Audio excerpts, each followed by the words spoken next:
Dobrý deň, ja som Miroslav Mlinárček a lekcia, o ktorej dnes budeme hovoriť, je náboženské konflikty v stredoveku a v ranom novoveku.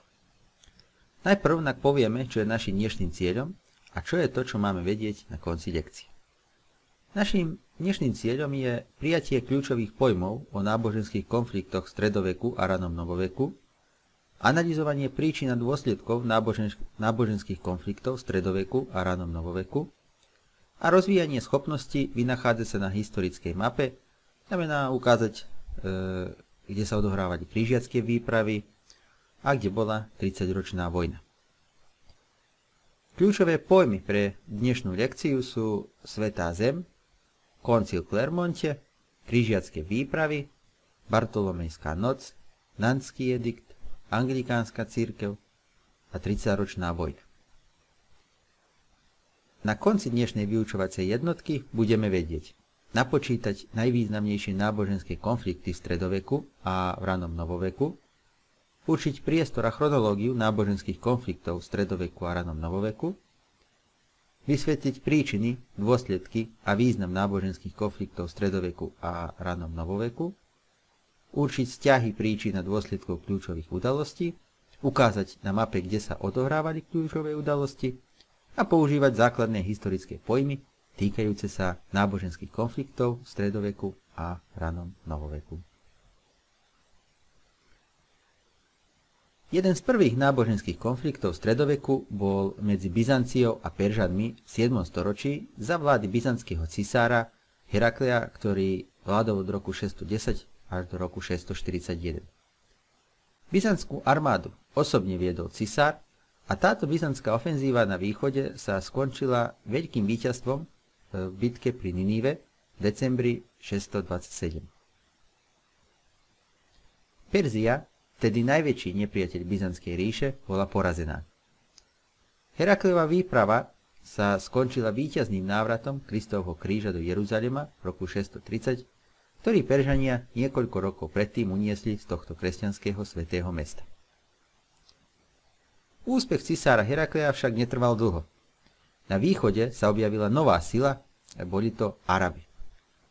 Arabi už v prvej polovici 7. storočia prevzali od Byzancie Jeruzalem a ďalšie časti Palestíny, pre ktorú kresťania zaviedli názov Svätá zem, pretože v nej žil, učil a zomrel Ježiš Kristus. Palestína je názov, ktorý sa používal v staroveku a stredoveku pre oblasti medzi Stredozemným morom a riekou Jordán na Blízkom východe. Dnes tam existujú štáty Izrael, Libanon a Sýria. Byzantíncom sa nikdy viac nepodarilo získať späť tieto územia pod ich vládu. V druhej polovici 11. storočia znovu prišlo na tejto strane sveta k veľkej zmene. Objavila sa nová sila, boli to Turci Seldžuci. V roku 1055 Turci dobili Bagdad a v roku 1071 spôsobili Byzantíncom veľkú porážku v bitke pri Manzikerte a potom dobili veľkú časť Malej Ázie. V roku 1077 Turci dobili od Arabov Jeruzalem. Na rozdiel od Arabov, Turci nehľadeli priaznivo na pútnikov, ktorých postavenie sa teraz náhle zhoršilo. Pútnici sú ľudia, ktorí navštevujú sväté miesta a do Jeruzalema prichádzali zo všetkých strán. Situácia pre pútnikov sa ešte viac zhoršila, keď sa seldžudský štát rozpadol na niekoľko emirátov, ktoré boli v neustálom konflikte. Ako dôsledok týchto konfliktov bolo cestovanie a bezpečnosť kresťanských pútnikov veľmi nebezpečné. Práve vtedy vznikla myšlienka, aby kresťania znovu získali svoje sväté mesto Jeruzalem, čiže aby dobili Jeruzalem od moslimov. Kvôli rastúcemu nebezpečenstvu Turkov, byzantský cisár Alexios I. Komnenos požiadal od rímskeho pápeža pomoc v boji proti neveriacim Turkom v podobe žoldnierov, ktorí by bojovali za Byzanciu a ktorí by im pomohli znovu získať stratené územia Malej Ázii. Však namiesto žoldnierov zo západnej Európy smerovali na východ celé armády, ktorých cieľom nebolo bojovať v mene Byzancie, ale ktorým cieľom bolo dobiť Jeruzalem. To bolo niečo, čo byzantský cisár určite nečakal ani nechcel. V tom čase na západe náboženské nadšenie bolo veľmi veľké. Pápež Urban II v roku 1095 predniesol na koncile v Clermonte pred veľkým počtom ľudí prejav, v ktorom ich vyzval, aby sa vybrali na východ a s cieľom dobiť Jeruzalem. Prejav pápeža zanechal na prítomných hlbokú stopu a skončil sa výkrikom zakričaným prítomnými Deus vult, čiže Boh tak chce. Taktiež bolo prisľúbené, že všetci, ktorí pôjdu na východ, dostanú odpustenie za hriechy. Na výzvu pápeža Urbana II. Reagovali rôzne vrsty západoeurópskej spoločnosti.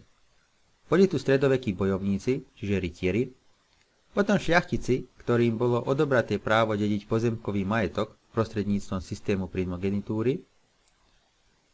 Primogenitúra alebo prvorodenstvo znamená prednostné právo pri dedičskej postupnosti má prvorodený syn.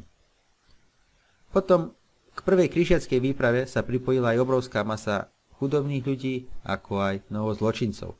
Ich cieľom bolo újsť od biedy, prezadlžovania, alebo aby sa vyhli trestu. Táto posledná skupina, čiže táto masa chudobných ľudí, nemala skoro nejaké zemepisné vedomosti o tom, kam smeruje, a v prvom konflikte s Turkami utrpeli katastrofickú porážku a v nasledujúcich vojnách sa takmer nezúčastnili. Prvej križiackej výpravy, ktorá sa odohrala od roku 1096 až do roku 1099, korunovaní európski panovníci sa nezúčastnili a vojsko viedli vtedajší významní šľachtici. Boli to Gottfried Bulonský, Raimond Toulousský a Bohemund Tarenský. Oni viedli tri hlavné smery prvej križiackej výpravy. Pretože títo vojaci, ktorí išli na východ, pridali na svoje štíty alebo oblečenie znak kríža, známi sú v dejinách ako krížiaci. Koncom roku 1096 začali do Carihradu prichádzať skupiny západoeurópskych rytierov na čele s významnými šľachticmi. Bolo to prekvapenie pre cisára Alexia I. Komnéna, ktorý, ako sme už povedali, hľadal iba žoldnierov. V Carihrade došlo k dohode, ktorú sledovalo zloženie vazalských prísah Alexiovi I., podľa ktorého boli križiaci povinní odovzdať Byzantskej ríši všetky mestá a pozemky, ktoré predtým prevzali moslimovia, pričom cisárovou povinnosťou bolo poskytnúť križiakom všetkú potrebnú pomoc. Už v júni 1097 križiaci oslobodili slávne byzantské mesto Nikeu a odovzdali ju Alexiovi I. Dohoda však bola porušená, keď križiaci v roku 1098 dobili Antiochiu a odmietli ju ustúpiť cisárovi. Zo všetkých križiackých výprav bola úspešná iba táto prvá križiacka výprava. Skončila sa dobytím Jeruzalema v roku 1099. Vtedy boli na východe vytvorené 4 križiacké alebo latinské štáty. Jeruzalemské kráľovstvo, Antiochské kniežatstvo, grófstvo Edesa a grófstvo Tripolis. Tieto štáty sa nachádzali na samom okraji nepriateľského moslimského sveta a v nich malý počet Latinčanov vládol nad domácim islamským obyvateľstvom. Latíni usporiadali tieto štáty podľa vzoru kráľovstiev, z ktorých prichádzali. Znamená, zaviedli feudálny systém a feudálne spoločenské vzťahy.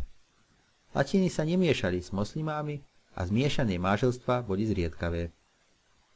Jedným z dôsledkov prvej križiackej výpravy bolo formovanie vojensko-mníšskych rytierských radov v druhej dekáde 12. storočia. Boli to templári, alebo ochrancovia Kristovi a chrámu Šalamúnovho, a Johanity, alebo rytieri nemocnice svätého Jána v Jeruzaleme. Slúžili ako sprievodcovia pre pútnikov na ceste do Jeruzalema. Boli to špičkoví bojovníci, ktorí nosili brnenie pod kláštorným odevom. Templári mali biele plášte s červenými krížmi, zatiaľ čo Johanity boli najskôr oblečení v čiernych a potom v červených plášťoch s bielými krížmi. Boli oporou latinského Jeruzalemského kráľovstva. Venovali sa tiež bankovníctvu a vďaka tomu získali veľké bohatstvo a majetky v celej Európe. Bol založený aj tretí rád, to bol rád nemeckých rytierov alebo Teutónci, ale on hneď po založení svoju aktivitu usmernil na pobrežie Baltského mora, kde zohral významnú úlohu v dejinách Poľska a Litvy. Dôvod pre druhú križiackú výpravu, ktorá sa uskutočnila v rokoch 1147 do 1149, bol pád grófstva Edesa do rúk moslimov v roku 1144. Pri iniciovaní tejto križiackej výprave významnú úlohu zohral slávny opat Bernard z Clairvaux. On ohnivými kázňami vyvolal križiacké nadšenie v celej západnej Európe. V druhej križiackej výpravy sa zúčastnili aj dvaja korunovaní panovníci. Boli to nemecký kráľ Konrad III a francúzsky kráľ Ľudovít VII. Napriek tomu sa vojna skončila neúspešne po kresťanov. Neúspešná bola aj tretia križiacka výprava, ktorá sa odohrávala od roku 1189 do roku 1192. Dôvod pre túto križiackú výpravu bol, že Saladin, vládca Egypta, v roku 1187 dobil Jeruzalem. V tejto vojny sa zúčastnili traja najväčší panovníci z Európy. Boli to nemecký císar Friedrich I. Barbarossa, čiže červenobradý, potom anglický kráľ Richard I. Nevie srdce a francúzsky kráľ Filip II. August. Krátko po presune do Malej Ázie Friedrich I. sa utopil v jednej riečke v dnešnom Turecku a jeho vojsko sa rozpadlo. Krátko na to francúzsky kráľ Filip II. Sa vrátil do Francúzska. Richard Nevie srdce pokračoval v bojoch, ale nepodarilo sa mu vrátiť Jeruzalem pod kresťanskú vládu. Po dohode so Saladinom sa mu podarilo zabezpečiť bezpečnosť pre kresťanských pútnikov, ktorí by prišli do Jeruzalema. Teda, aby mali kresťania voľný prístup do Jeruzalema, čiže boli im povolené návštevy Jeruzalema. Jeruzalenskému kráľovstvu tiež zostal úzky pás medzi mestami Tyros a Jafa. V rokoch 1202 až 1204 trvala štvrtá križiacka výprava, počas ktorej prišlo k neočakávanému obratu západoeurópskych rytierov. Križiaci mali byť presunutí na benátskych lodiach z Benátok do Egypta. Ale keďže nemali dostatok peňazí na zaplatenie tejto cesty, križiaci na účet Benáčanov dobili Zadar, to je mesto na pobreží Jadranského mora. Mesto patrilo uhorskému kráľovi, ktorý podporoval krížakov. Potom sa krížiaci zasiahli do dynastického konfliktu v Carihrade, kde im bola prisľúbená veľká suma peňazí. Keďže tieto peniaze nedostali, krížiaci v apríli 1204 dobili Carihrad a zrušili Byzantskú ríšu. Bol to prvý pád Byzancie. Na jej území bolo založených niekoľko latinských a niekoľko gréckych štátov. Byzantská ríša bola obnovená v roku 1261, ale sa nikdy nedokázala zotaviť, až nakoniec padla v bojoch s Osmanskou ríšou v roku 1453.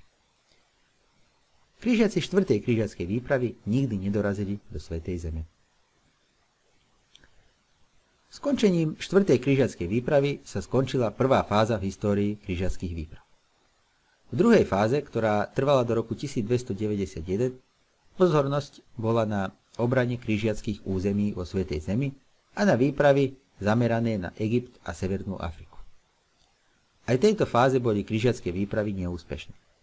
Iba v 6. krížiackej výprave od roku 1228 do roku 1229 sa cisárovi Friedrichovi II. Štausskému podarilo prostredníctvom diplomácie získať Jeruzalem v roku 1229, ale už o 15 rokov neskôr, v roku 1244, moslimovia toto mesto dobili späť pod svoju vlast.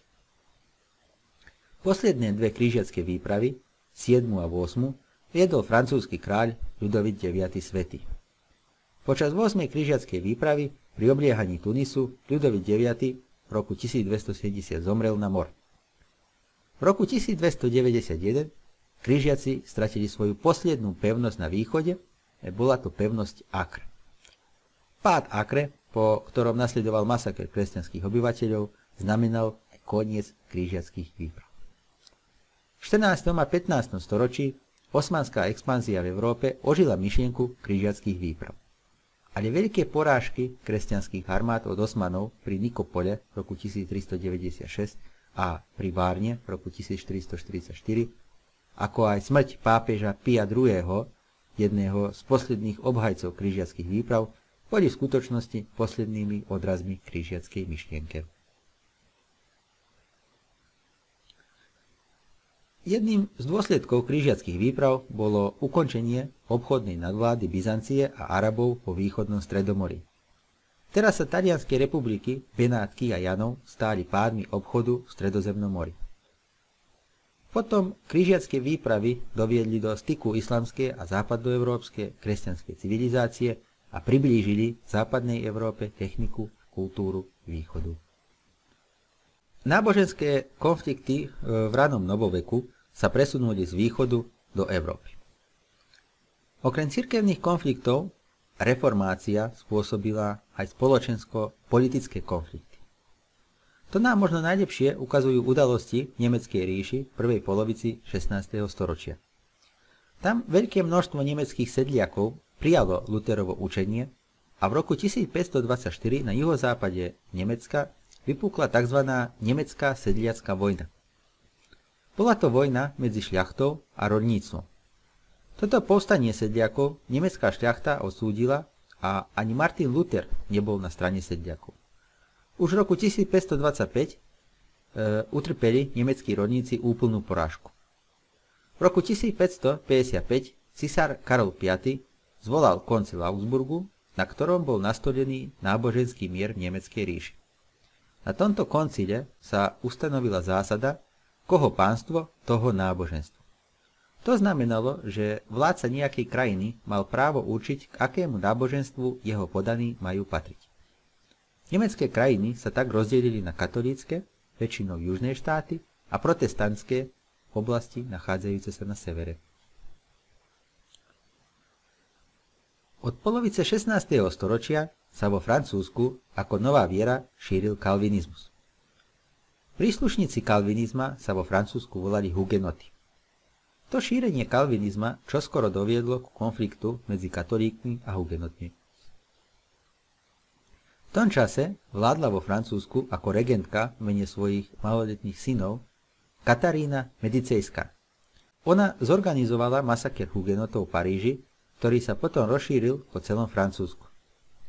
Táto udalosť sa stála v deň svätého Bartolomeja 23. augusta 1572, takže známa je v dejinách pod názvom Bartolomejská noc, alebo ešte aj ako Parížska krvavá svadba. Masaker sa stal pri príležitosti svadby céry Kataríne Medicejskej s Henrichom z rodu Bourbonovcov, ktorá mala byť výrazom zmierenia hugenotov a katolíkov. Len tú noc bolo v Paríži zabitých vyše 3000 hugenotov. Náboženské konflikty vo Francúzsku sa pokračovali aj neskôr, v čase kráľa Henricha III. Situácia sa zmenila až nástupom na trón Henricha IV., ktorý panoval od roku 1589 do roku 1610. On je prvým kráľom z dynastie Bourbonovcov. Henrich IV. V roku 1598 vydal Nantský edikt, ktorý zabezpečil v krajine náboženský mier. Hugenotom bolo potvrdené právo na ich náboženstvo v určitých mestách, boli uznaní ako menšina a bolo im dovolené držať asi okolo 100 opevnení. Znamená, tento edikt zrovnoprávnil náboženstva a legalizoval právo na slobodné náboženské vyznanie vo Francúzsku.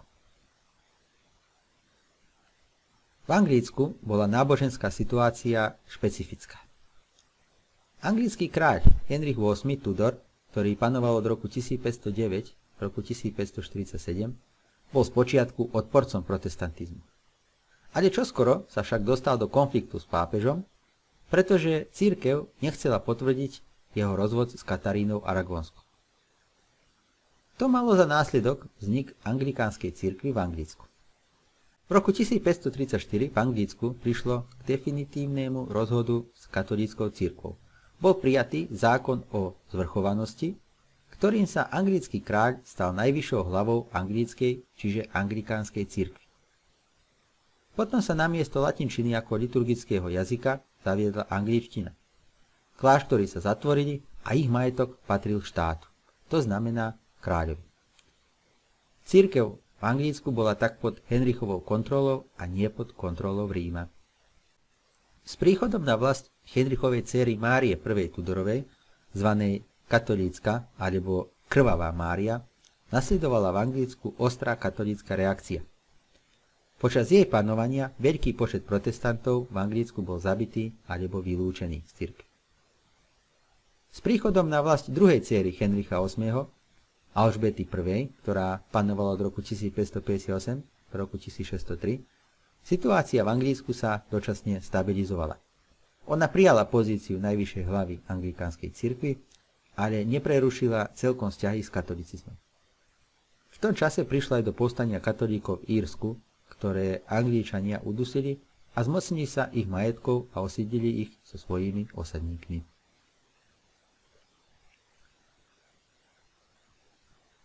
Tridsaťročná vojna bola jednou z najväčších náboženských vojen. Začalo to ako náboženský konflikt medzi katolíkmi a protestantmi a potom to prerástlo do vojny o nadvládu v Európe. Zúčastnili sa v nej vojska Španielska, Dánska, Švédska a Francúzska, ako aj súkromné vojenské jednotky. Vojna mala niekoľko fáz a všetky krajiny do nej vstúpili z osobných dôvodov. Vojna spôsobila veľké straty a utrpenie civilov. Po zlome Česka vojsko sa presunulo do západných častí Nemeckej ríše. Počas tejto vojny Nemecká ríša utrpela veľké straty. Veľa miest bolo zničených, poľnohospodárstvo utrpelo veľké škody a počet obyvateľov bol znížený na polovicu. 30-ročná vojna sa skončila Vestfalským mierom v roku 1648. Týmto mierom bola uznatá rovnoprávnosť katolíkov a protestantov. Svätá rímska ríša, čiže Nemecká ríša, bola rozdelená na okolo 300 nemeckých štátov. Bola uznatá nezávislosť Nizozemska a švajčiarskych kantónov. Vestfalský mier prispel k oslabeniu habsburskej moci, aj to v jej oboch vetvách, znamená aj v Rakúsku, aj v Španielsku. Rakúsko sa potom obrátilo na východ, zatiaľ čo Španielsko sa venovalo vnútorným problémom. Do prvého plánu sa dostali Francúzsko, Anglicko a Nizozemsko, ktoré sa teraz stáli vedúcimi mocnosťami v Európe. Týmto sme prišli aj ku koncu dnešnej vyučovacej jednotky a ešte raz zopakujme si kľúčové udalosti, o ktorých sme dnes hovorili. Náboženské konflikty v stredoveku a ranom novoveku vo veľkej miery vplývali na rozvoj ľudskej civilizácie. Keď Turci Seldžuci dobili Jeruzalem a keď sa ako dôsledok toho postavenie kresťanských pútnikov zhoršilo, na západe vznikla myšlienka, aby kresťania znovu získali svoje sväté mesto Jeruzalem. Na výzvu pápeža Urbana II. Na koncile v Clermonte zo západa na východ smerovala prvá križiacka výprava, ktorá bola aj jediná úspešná, preto lebo križiaci dobili Jeruzalem.